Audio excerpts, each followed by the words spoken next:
just pick up the camera.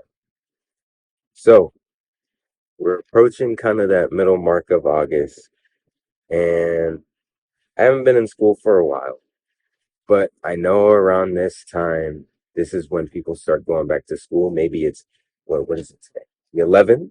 So either today, some of you guys are already going back to school, or next week, maybe. I just know it's in August, pretty much. I know you guys are going back to school. And I just have been thinking, you know, that I just started making videos this year, really, like taking it serious. And I always had an approach to creating as I wish, like, I'm in a position to where I get to be the person that I wished for when I was uh, my age. And I was into the things I was into.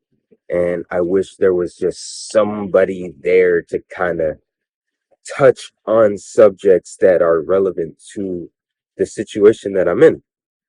And I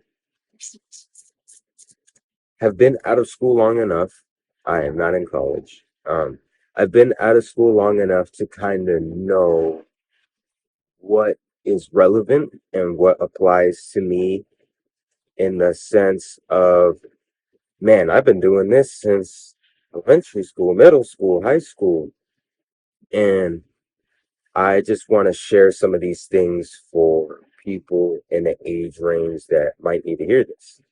So, um, first of all, congrats. You're moving on to the next grade. I don't know what it is, sixth grade. All of this information I'm going to say can be relevant towards a fifth grader, a fourth grader, fifth grader, sixth grader. If you can comprehend what I'm saying and this resonates with you, then it applies to you. Um, if you are creative and you doze off in class a lot because you are thinking about your next creation or thinking about an idea, or man, what if this guy was wearing purple shoes and they were tall? What if, like, this, what my teacher is wearing today reminds me of this and this and that? And it's like, does this kid even realize that he's wearing this? If you're that type of person, this is really for you, because that's who I was, right? I always wanted to learn, always strive to learn. There's relevant things for you in school. Um, not just outside of just the subjects that they're teaching you too. But yeah, still strive to learn, still strive to do well in school. Um, but but it's okay if you doze off a lot and you're thinking about things, as long as you are hoping to do well in school and you're hoping to graduate, your hope, or if you're in high school, but this applies to any age range. Moving on to the next grade.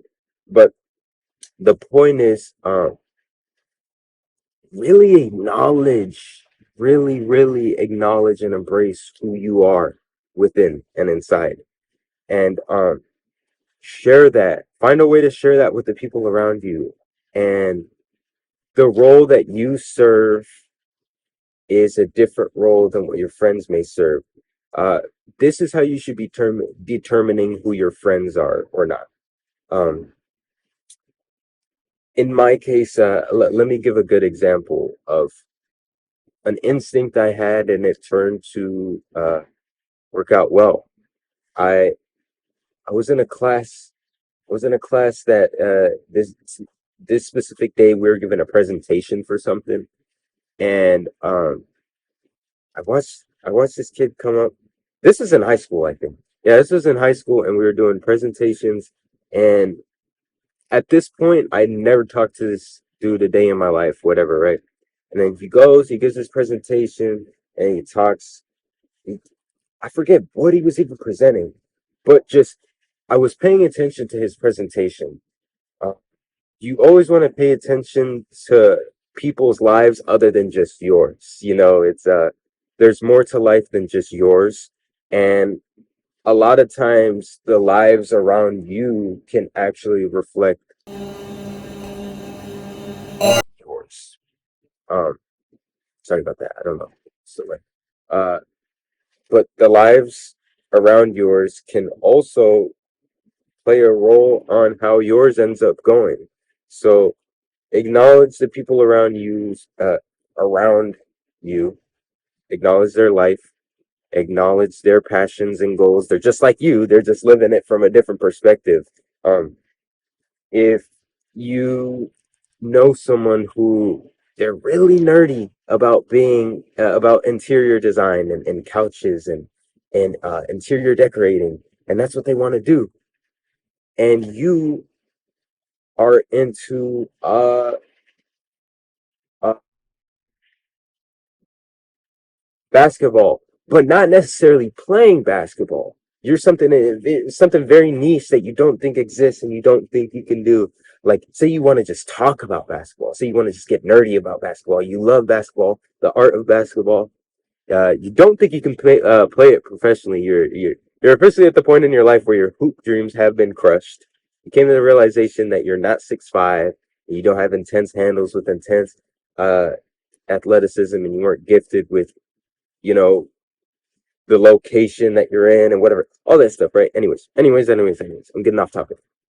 Point is, be friends with that person. It's a beautiful thing to you don't realize. If you guys keep taking a stab at the things that you're passionate in, and you keep a close connection and a close friend, make friends for the sake of being friends. Don't be friends for the sake of, oh my god, this guy might go up and have something for me later in my life. No, stop. Just enjoy enjoy the company, be inspired by that friend. It's a mutual thing. They're inspired by your ability to keep uh going at the thing that you're passionate at, and then it goes roles are reversed. There's going to be times where they pick you up, and there's going to be times where you pick them up. But the point is always, if you're there to help them out a little bit, and just if they ever have something that they want to do, like say a short film or something or whatever, help them. Help them. Just help them out, man. I promise you, it'll be one of the biggest core memories when you grow up, and it could be such a pivotal moment to the person that you become later in your life. Um, all because you wanted to help your classmate with a fun little project that they needed. And they didn't even need it, honestly. They just wanted to do it. But there's a lot of things to learn from doing creative activities with your friends while you're young. Um, but yeah, you guys, you doze off. Funny enough, I'm in my case. I wonder if I can relate with anybody on this, but I feel like a creative student's most favorite. Okay, hold on now. A creative student has the tendency to be better at English than math, and here's my theory on that. With English, it's just your ability to articulate certain things and understand certain things and want to learn. And there's less of a right and wrong in English, uh, unless it's Lang. Obviously, there's Lang and there's literature. Uh, but if you're not in high school, maybe you haven't gotten into this stuff yet. But the thing with literature, specifically literature, because language you kind of do have to understand. Like there is kind of a right and wrong, kind of. But literature, it's the best if you're creative because there is no, for the one time in school, it feels like, right? There's no right and wrong. There's just, wow, this is my take on this. This is my sense on this. This is my ability to articulate this. Whereas math, it's like, this is right. And if you are not right, you're wrong. If they follow this formula, and if you have this formula wrong, then you're wrong. And those two subjects really are interesting at almost categorizing the type of person. You could tell if someone is like, oh man, I love math and I hate English, and I love English, I hate math. It kind of says a lot about that person. Like the kind of things they're into, the way that they go about life. They're almost looking for a right and wrong, and they don't want to come up with their own outlook on things. It's really interesting. I might have to make a video on that by itself. Uh, you know, if this video resonated with you, I hope to make more. I feel like I didn't kind of capitalize on everything I wanted to touch on, but the school year is just starting. This is just like a friendly little, you know, message that I want to give to people that are starting now. Maybe, the back to school season is around, and thank you for sharing this experience with me.